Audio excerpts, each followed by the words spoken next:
Hidup buru manen kayak gini nih. Buahnya sepi, pada kosong kayak gini, kayak mana sawit ini? Nggak pernah dipiara. Ini yang punya ini, aduh, tolonglah yang punya sawit nih. Ya diurus, kami yang manen pun susah kayak gini nih, sama-sama cari rezeki kita. Nih, kosong semua. Tuh. Alah, kosong. Mana buahnya kayak gini tuh? Apa yang dibawa mau dipanen kayak gini? La ilaha illallah. Nasib tukang panen. Kalau kayak gini masih mending manen punya orang sebelah tuh ya. Punya Mas Dayat Slebeo. Masih mending, walaupun trek buahnya masih ada. Walaupun musim sepi kayak gini, ya buahnya masih lumayan, masih banyak lah yang hitam-hitam, yang muda, yang masak pun ada. Ya masih mending yang itu, hasilnya masih tetap aja segitu. Kalau 5 ton ya 5 ton aja, naik dikit turun ya dikit, nggak banyak. Oke lah, kita tanya Mas Dayat Slebeo apa sih resepnya? Kok sawitnya bisa super jitu, gacor. Kami pun tukang panen nggak kecewa. Istilahnya nggak muter-muter bawa dodos, puter sana puter sini, bukannya enak muter-muter di kebun orang kayak gini nih. Aduh. Oke lah, kita tanya langsung ke orangnya. Mumpung dia ada di kebun, nanti kita kasih tahu sama orang tuan kebunnya supaya ngikuti. Nih, kalau punya Mang Dayat, waduh, memang beda ya. Nih, orang ini punya resep apa sih? Ah, itu besok giliran saya manen di sini. Nggak ngerti lagu, pakai apa ya? Buahnya masih berputar, tuh keliling, masih keliling, cuman ya namanya musim kemarau. Ini kemungkinan lambat masak aja nih, kalau buah ya banyak. Itu saya gantung kemarin. Tuh, saya pikir mateng ya, ternyata masih mentah. Nah ini udah masak ini. Udah mantap ini untuk besok nih. Oh, lumayan. Oh, pohon yang lain juga lumayan ini. Cuma lambat matang aja dia. Kalau buah tetap ada. Yang namanya juga musim trek, musim kemarau. Nih, buah punya Mas Dayat Slebeo. Tuh, masih lumayan. Karena lambat masak aja ini buah. Karena nggak ada hujan. Kalau ada hujan, waduh, mantap nih masak ini. Nah itu, satu tandan. Tuh, udah bisa lah, besok merah lah itu. Tuh ujung-ujung udah merah. Besok dipanen. Kita zoom juga yang lainnya. Nah itu, kita putar ke sebelah sini. Oh, masih lumayan. Kok bisa ya sawitnya seperti ini? Apa sih pupuknya? Enggak pakai trek perasaan aku sawit orang ini. Kita tanya langsung sama orangnya, seperti apa? Apa resepnya? Rahasia, pakai pupuk apa dia? Coba kita lihat anjak saya panen yang lainnya. Masih berputar, bertingkat. Itu yang paling jauh di sana, kita zoom. Kalau pula kamera ini nyampe ngezoom ya. Masih berputar, bertingkat. Tuh sebelah sana juga. Tuh. Wah, memanglah orang ini punya ilmu, nggak bagi-bagi sama orang.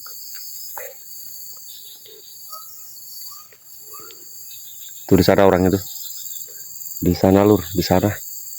Di sana lur tuh, di sebelah pohon sawit yang itu. Oke lur, kita tanya langsung seperti apa resepnya.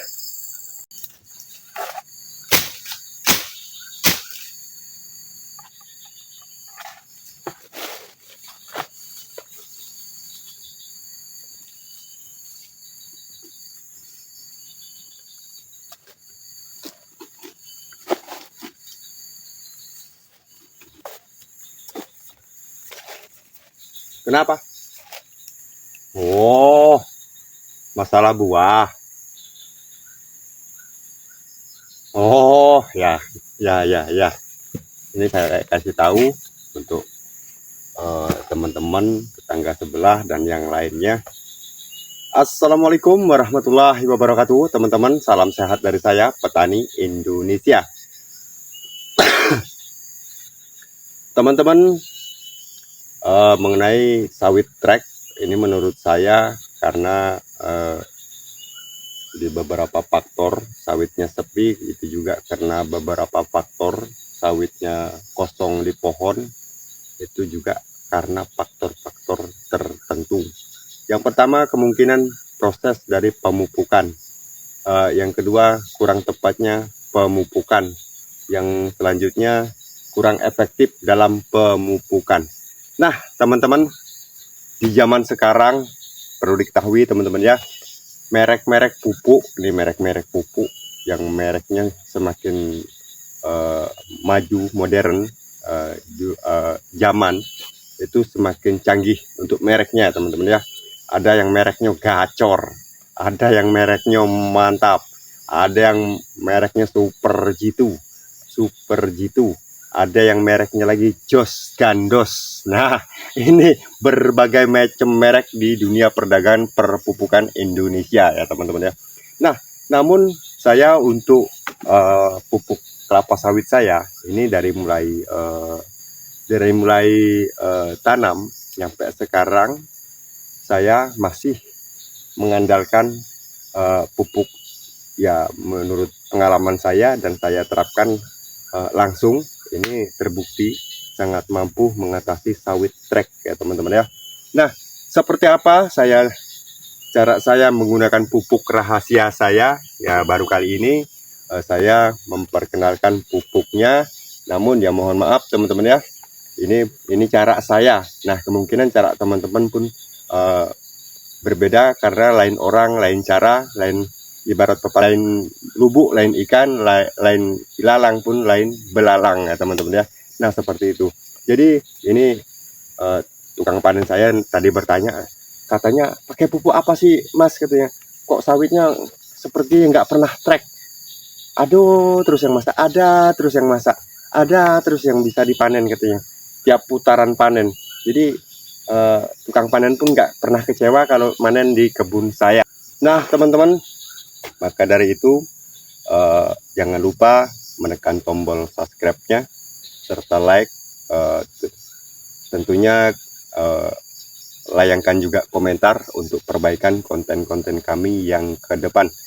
Teman-teman, terima kasih bagi Anda yang telah menonton video dari channel-channel saya, dan yang baru saja menemukan channel ini, saya mengucapkan juga terima kasih karena telah memilih channel ini sebagai tontonan-tontonan yang menarik, tentunya mudah-mudahan bermanfaat.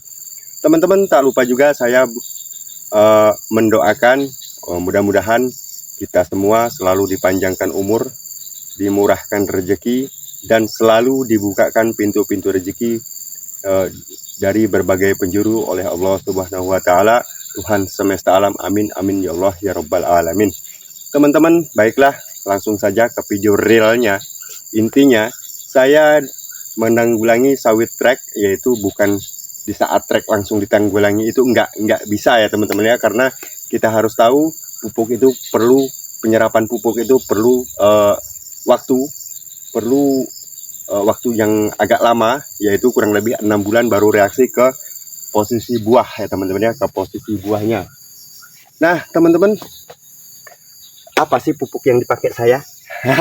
Ini teman-teman, saya menggunakan pupuk yang enggak macam-macam, yang enggak neko-neko. Maklum saya ini petani kecil yang tahunya yang pengalaman dari sekeliling rumah saya itu, saya menanam pohon kelapa sawit di keliling rumah saya itu ada lima pohon, 2 di depan, 3 di belakang.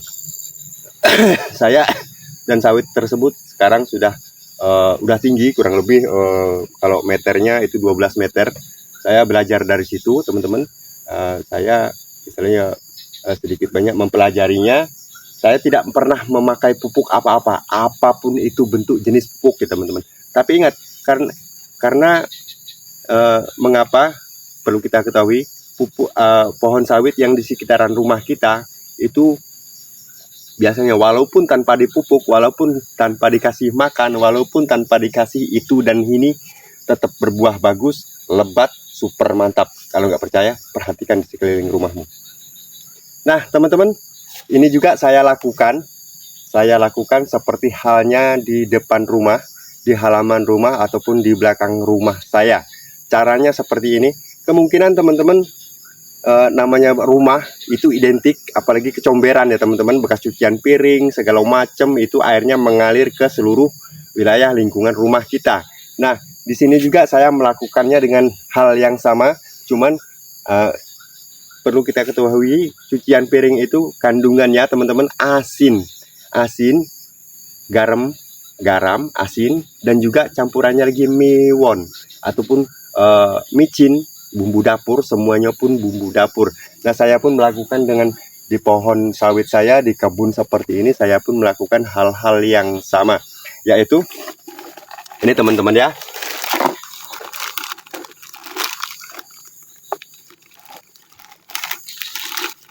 Nah teman-teman, inilah pupuk. Mohon maaf rokoknya saya taruh dulu, rasanya nggak enak banget kalau terasa nggak sopan kalau menjelaskan sesuatu sambil merokok. Nah ini teman-teman ya, ini pupuk andalan saya untuk sawit di kebun saya. Jadi saya melakukan pupuk ini, saya berguru dari apa yang saya lihat di sekitaran rumah saya. Langsung saya sejak kebun ini saya tanami sawit, saya melakukan dengan pemupukan dengan pupuk ini, garam beriodium, garam makan teman-teman ya. Yang ini pun apa ini? Miwon, mereknya Miwon. Ini pun bumbu dapur, nih bumbu dapur ya teman-teman ya. Bumbu dapur, bumbu dapur, mereknya Miwon. Nah ini pun penyedap rasa teman-teman ya. Kalau untuk di dapur yang biasanya hanya untuk campuran penyedap rasa makanan. Nah ini juga caranya seperti ini teman-teman.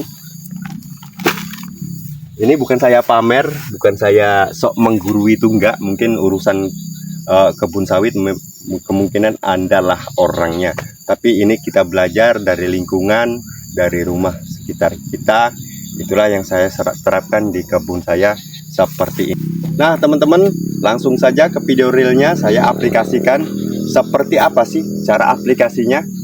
Satu pohon kelapa sawit ini kurang lebih tinggi buah pohon ini 2 meter ya teman-teman ya. Untuk tinggi buah 2 meter itu kita melakukan menaburkan garam itu 1 kilo ataupun 1 bungkus seperti ini. Nah ini teman-teman ya, jangan lupa 1 kilo 1 pohon, 1 kilo 1 pohon kita taburkan ke di sekeliling pohonnya teman-teman ya. Jangan ditaruh di pohonnya, jangan pula ditaruh di humbutnya ataupun di buahnya, itu secara nggak benar. Tapi taburkanlah secara merata di sekitar pokok pohon, kurang lebih jaraknya teman. Ini ada gulmanya dan yang ini berlumut. Nah inilah bekas-bekas saya menaburkan pupuk ini saya lakukan teman-teman 4 bulan sekali, berarti 1 tahun 3 kali teman-teman ya. Caranya seperti ini, mudah banget. Seperti ini nih teman, 1 kilo secara merata.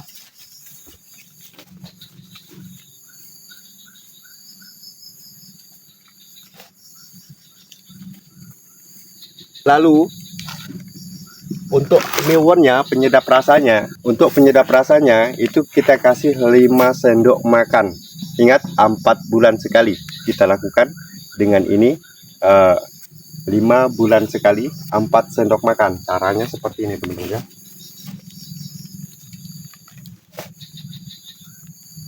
Satu, taburkan secara merata. 2,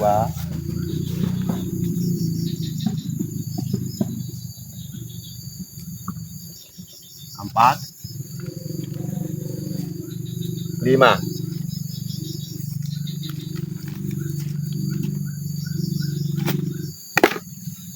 Nah, seperti itulah cara saya menaburkan pupuk di kebun saya, sehingga buahnya tidak mengalami trek yang signifikan ataupun kekurangan kehabisan buah, kekurangan buah, sehingga produksi panen kita tetap stabil.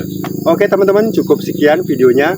Saya akhiri, mudah-mudahan bermanfaat. Wabillahi taufiq wal hidayah. Wassalamualaikum warahmatullahi wabarakatuh. Salam sehat dari saya, petani Indonesia.